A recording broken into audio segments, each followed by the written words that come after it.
Well, hello there. Thank you for joining me as I drive about my small town here in Oregon on the ocean. I am Ray, and I have a channel called KamperGirl, and it's KamperGirl, KamperGirl with a K. Anyway, I want to keep it real. I want to keep it very real in that when I come live, I may be dolled up, I may not be dolled up. I'm just going to give you a little spotlight of my life and kind of my perspective of camping. I have been camping my entire life, and in that I camped in tents as a child. Our parents took us out in campers to all the national parks when I was young. Sorry, some really rough road here. And so it is a lot of fun. And then as an adult, my husband and I have had some nicer, what they call white box trailers, wherein they're the big fancy trailers that are square, kind of like you would see out in most RV parks right now. And a lot of the vintage people call them white box. And so we did that for a number of years. But what we figured out was we would show up and we would bring a stack of books.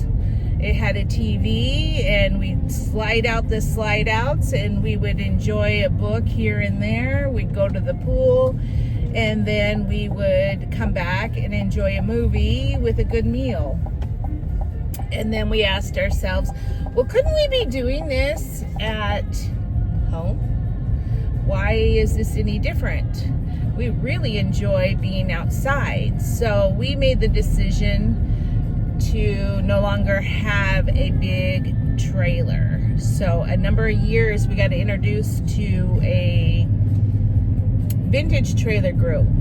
And in that, I went to a garage sale and I bought a trailer for, I bought a trailer for $400. There's a funny story behind that I'll tell you sometime. But I bought a trailer for $400 and asked my husband to restore it. Well, my husband was not at all passionate about it. And so he, here's a big truck trying to get to the stop sign at the same time as me. So he did not want to restore this trailer. So he didn't like the brand. It was a Kinskill. It was a 1964 Kinskill. I kind of wish I still had those windows. But I said, okay.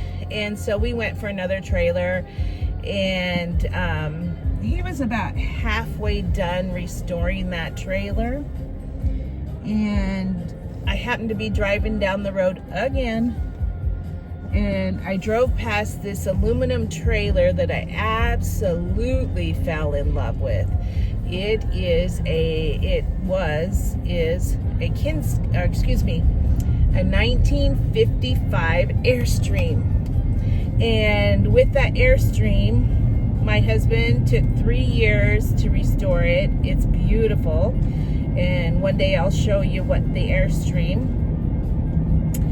And we used that for a number of years. Met so many wonderful people in the vintage camping clubs.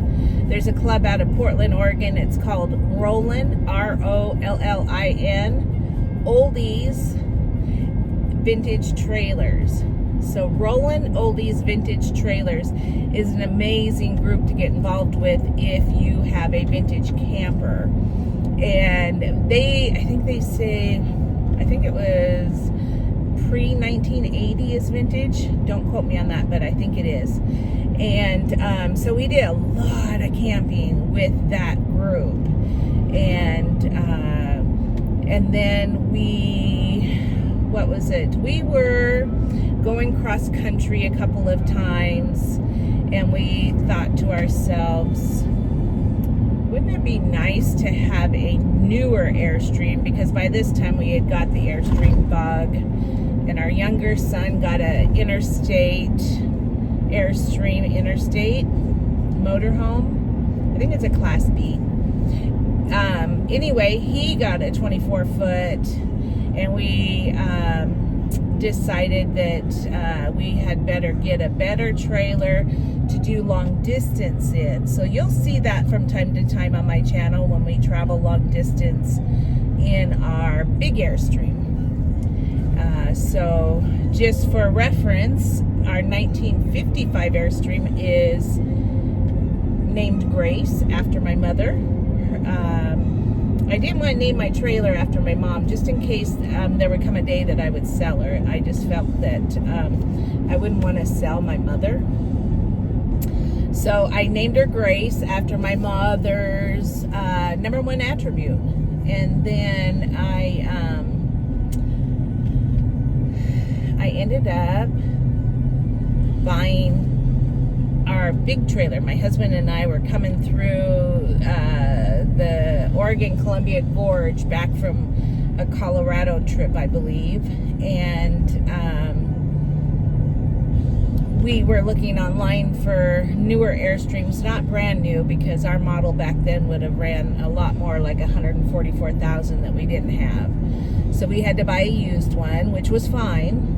And we found one in Hood River, Oregon. And we called the lady, and we went ahead and we made the deal and purchased her. And my husband and I, it was so funny, we always talk names because I have to name everything so I can keep all my stuff straight.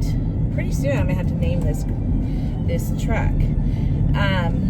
So anyway, we went ahead and after we bought her, I liked the name Penny, and I said to my husband, I'd like to name her Penny. And then I looked at him and I said, Pretty Penny, because you could take that two ways. You could take that as in she's very pretty, or she cost a lot.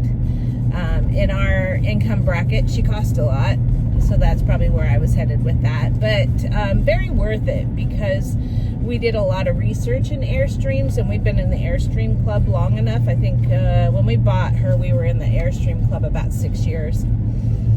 And we bought Penny, and absolutely love her. Absolutely love her. We had to change the cushions out because the people before, I think they had something that the cushions didn't smell right. So we were able to put different cushions in, and that really helped. And so with that, we really enjoy Penny. We've been back and forth to Colorado several times, and next year sometime we're gonna take a trip pretty much cross country down south and around and up north. It's gonna be probably the longest trip that my husband and I've made, and we've been married somewhere around 33 years.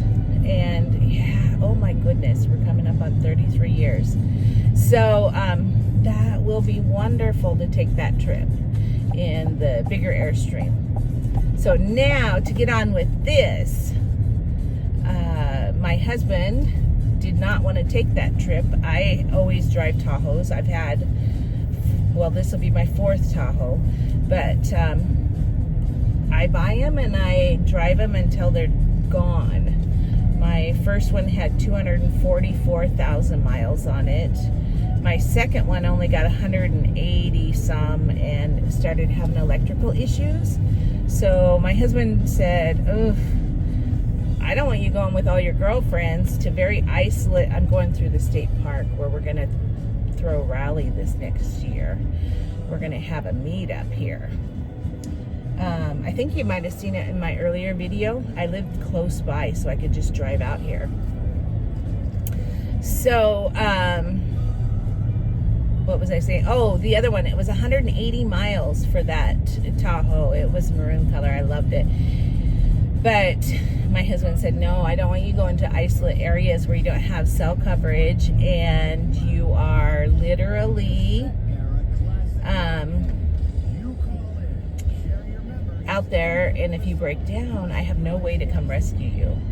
And I understood that, so we traded that in, and oh my gosh, we got the best Tahoe. It was an SLT. I know people probably don't understand, but that was the one that got me every option, and I loved that car. And that's the one I just traded in, but I drove it for 221,000 miles.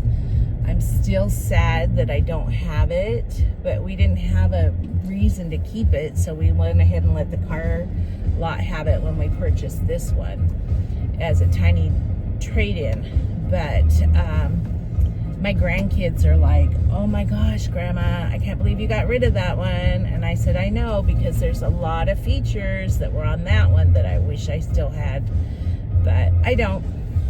Anyway, so again, not being a wealthy person, I had to buy used, which I think is more prudent anyway, because once they drive off the lot, they lose so much value. So I bought this Tahoe for, it's a 2021, and I bought it used, but it looks brand new. It's beautiful.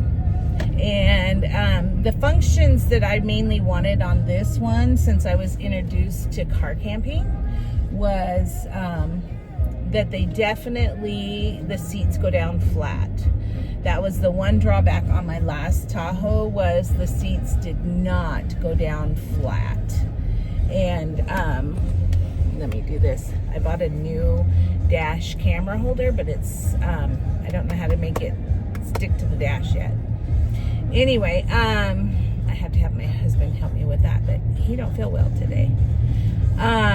So anyway, the last one, the seats didn't fold down flat, so it made it kind of hard for car camping. And just to let you know, I've done a little car camping. I didn't know I was doing car camping, but I was doing it. I didn't know there was an official name for it. Isn't it funny how you do things and you don't know that you're doing them? You're just doing you.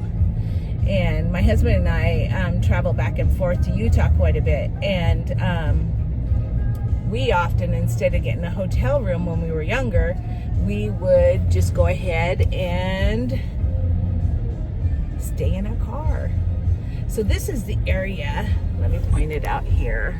It's so beautiful out here. This is where we are going to have a meetup here in August, and it's so pretty. The state park here at Fort Stevens State Park in Warrenton, Oregon, has allowed me to throw the first ever state park meetup here on their property.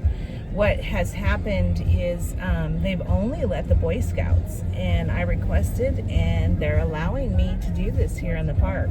I'm so excited about that. So anyway, I guess that's about all I wanted to say, is kind of introduce myself a little more. My name is Ray, and yeah, I just took a shower. I'm headed to the grocery store. I know I need to comb my hair before I go in, but like I said, I'm keeping it real, and I'm just really passionate about camping, so that's what it's about. I don't think that everyone has to have makeup on and all dolled up in order to enjoy each other's company. And when I need to, I do. When I don't need to, I don't. That's kind of part of being retired now, is you sometimes don't put makeup on. Did that for too many years. So yeah, let's enjoy each other's company on this channel. Let's have everyone post any questions about the meetup on this. If you would, please subscribe to my channel and hit like. That way I'll know who's watching and whether my content is valuable. But like I said, there's so many different areas of camping that maybe you're not aware of, as I was not aware of the van camping and the car camping as much as it is. So, and just one last note, if you look in the back of my car, you'll see that I have been collecting absolutely everything for van camping. So I have my cot back there. I have everything that I could literally pull over. I don't feel the need to pull over. I have a home that I live in, but I enjoy it enough that I just did it the other night, and I enjoyed it quite a bit. It was a lot of fun. So stick with me. I'll try to build content on this channel and make it worth your while to camp. See you around in the next video, or maybe in person. Thank you. Bye-bye.